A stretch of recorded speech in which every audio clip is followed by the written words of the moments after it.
Shite Paul, we talked about the pickups.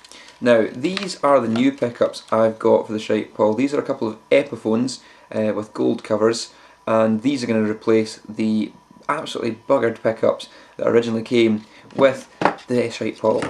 While attempting to install these pickups, I've realised that the mounting screw here for the height adjustment is too tall for the bodywork. And it's meaning that the pickup ring won't sit flush. There is just too much wood here, and I've started to make a little hole so that the pickup screw can go and fit down in that, and we can get this pickup sitting flush. So I need to get the drill out and keep going with that hole. You don't have to drill a particularly wide hole, just so long as the screw can fit into that hole, it'll be fine. Just going to take out the material. That should be plenty deep enough now.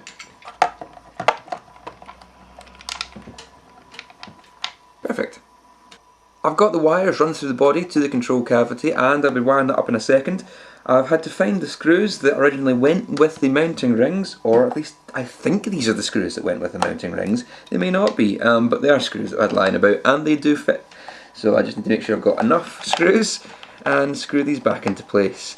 And some of the screws were pretty chewed up when I took them out, so getting them back in might take a little bit more effort than I'll be hoping for. So after mounting the pickups with a few mismatched screws, we can take our attention to the control cavity. Now, the black wire here is from the bridge pickup, and the red wire is coming through here as from the neck.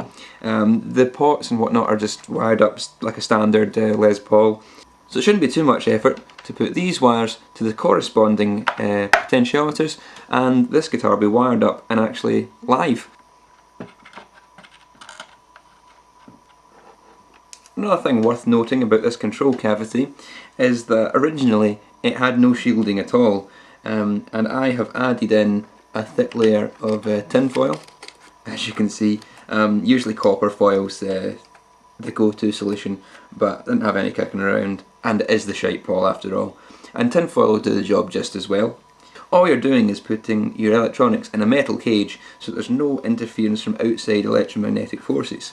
That's pretty much it. So as long as it's got a metal barrier like tin foil, it should do the job. So, shielding.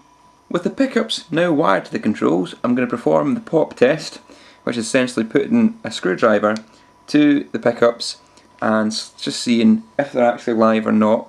I've got the guitar running to the Marshall amp over here, so let's see, we've got the selector switch selected to the neck humbucker, and we've got everything rolled up full, so when I touch this we should get a pop. So we're getting a pop. So the neck pickup's live. Let's put it in the middle position there. And for some reason we're not. Try the bridge position. Nothing there either. Oh. Now we're getting a pop. Tell you what that is. I'm getting intermittent popping. It's the switch. The three-way selector switch is shite. Dear. That might be dirty connections, or it might be the switch is just completely gone. I've found another three-way switch, but there's no guarantee this one will work any better. This was off one of the guitars I got at the same time as the Shite Paul, and pulled the parts off in order to get enough bits to put this together. But the whole casing of the switch is corroded. Corroded to hell. It's white. It's white and powdery. And I have no idea if this one will work better than the switch we got on it. But I guess there's only one way to find out, and that's to wire it up. Let's get to it. The corrosion on this old switch is so bad that the copper wire that was attached to it has turned green. It's pretty disgusting looking, and it was quite difficult to get the solder to melt. All I was getting was burning stew and mould, so... Ugh. So if that's what the outside of this casing's like, I'd hate to see what's going on the inside, although it is sealed up. Still going to give it a go. This old switch has to come out. Red, blue, yellow. That's the way the wires are going. Red, blue, yellow. I can see why I chose this switch over this one when I was originally putting it in the Shite Paul.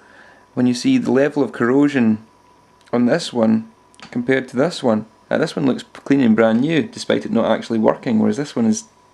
ugh. I'm going to open this switch up and see exactly what was wrong with it. The mechanism of the switch was fairly simple. It's just two metal contacts here which are pushed to the side of a central metal contact when the toggle is thrown one way or the other. But for some reason that was inefficient. Maybe the toggle wasn't long enough inside this to actually push these metal pins one way or the other. So all I can suggest really, well, there's nothing I can suggest really, it's gone, it's done. Just try the new switch and see. Right. Red, blue, yellow, wasn't it? It's difficult when you go away and you forget. I could watch the video back. You guys can correct me if I'm wrong. This is where you realise having only two hands is a dreadful design flaw, and you sort of need a third hand to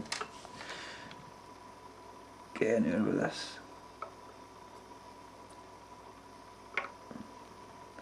And preferably a hand made from asbestos so you don't have to burn yourself. Alright, let's try this pop test again. So, I don't know which way is up at the moment on this switch, so I've got it in the middle. It should pop on both pickups. Oh, that's a good sign. We'll throw it up the way and see which one that does. Alright, so up is down. Well, okay, I can make sure I get that the right way around when I'm securing it. And this one should be here.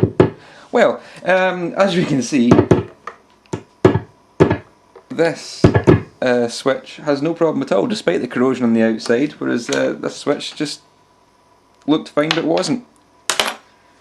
Ah, Shite Paul, you never fail to surprise me.